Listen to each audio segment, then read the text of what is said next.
Welcome to Guide Guru. We hope this video helps. You start by preparing the hardware and confirming detection.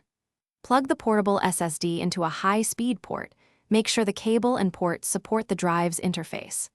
Once connected, look in File Explorer to see if a drive letter appears and open Disk Management to check partitions and whether the disk needs initialization.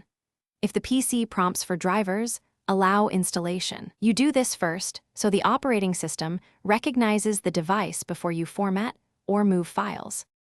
Once the SSD shows in Disk Management, format and partition it to match your needs. Choose GPT for modern PCs and drives larger than 2 TB.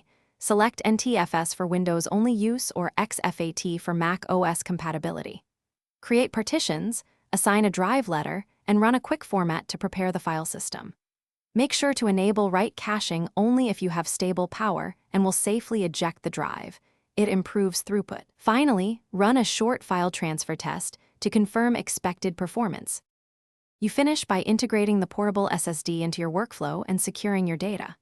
Set up scheduled backups or copy routines, enable indexing if you need fast search, and verify read/write speeds to ensure the enclosure isn't throttling performance.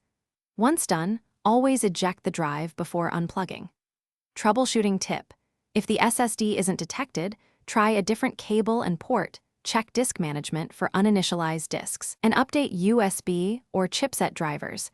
These 3 steps resolve most detection problems. Thanks for watching. Consider subscribing if we helped you today.